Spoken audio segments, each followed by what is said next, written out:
The argument concerning central banking is one that is as old as the country itself. In theory, central banks are meant to maintain financial sovereignty and economic stability, a worthwhile endeavor, in theory. When digging into its history, the ugly head of central banking shines through. The consequences include market manipulation, inflation, and economic recession.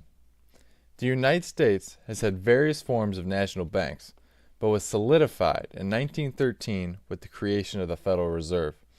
This institution has caused more detriment to the American people than any set of poor legislation or deficient presidents. This institution has made economic stability impossible and has bred the degree of economic inequality we experience today. This institution does not look out for our best interests, and for these reasons, we must end the Fed. Contrary to the name, the Federal Reserve is not a federal agency. It exists as a private institution, owned by large international banks who hold its stock. This lays the power of determining the dollar's value and regulating our monetary supply in the hands of privately owned institutions. These institutions are unelected and unaccountable, despite the enormous capacity for which they have over this country's economy. Both the Congress and the President have virtually no authority over this organization. The Fed has never truly been audited and is exceedingly secretive about their operations. In 2011, the GAO, Government Accountability Office, was able to perform a watered-down audit where they could not even access the majority of the Fed's files.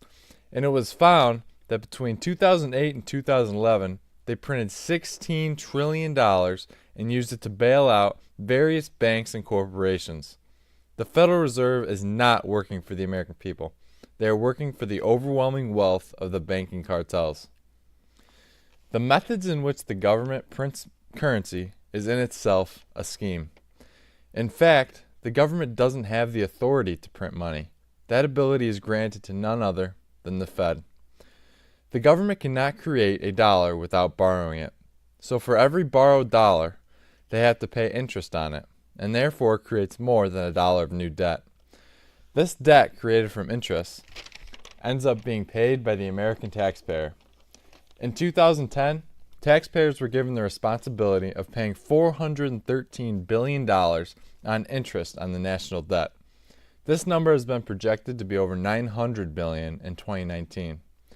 Regardless of the ramifications of creating currency out of thin air, the very system of attaining this currency is one that has become an endless debt spiral, with banks getting wealthier off the interest while American taxpayers pay the price. This is not the only process in which the rich get richer and the poor get poorer. The Federal Reserve has systematically created an enormous breed of economic inequality in this country. When currency is printed and thrown into the economy with nothing to back it up, inflation is inevitable. The Fed's system of fiat currency is why the dollar has lost over 95% of its value since the Fed's creation in 1913. When the Fed prints money, financial institutions, investors, and other crony capitalists are the first recipients of this currency. These economic elitists then experience an increase in purchasing power. By the time this money trickles down to middle-class Americans, inflation sets in and the working man picks up the check. This system that the Fed has adopted also makes economic stability in America impossible. When the Fed releases seemingly endless amounts of unbacked currency into the market, it causes distortion. Distortion in the sense that it makes the economy temporarily boom. This creates a facade of a flourishing economy, while in reality, inflation is lurking around the corner. Due to this, interest rates for banks are lower, and consumers take out loans and invest in assets. This creates a bubble.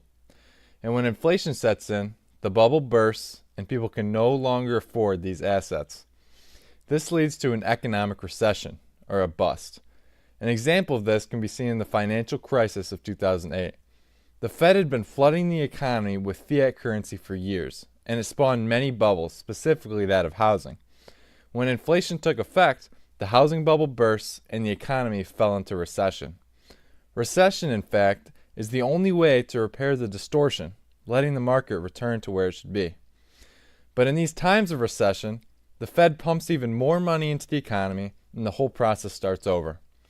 And through every cycle of this process, inflation gets just worse and worse.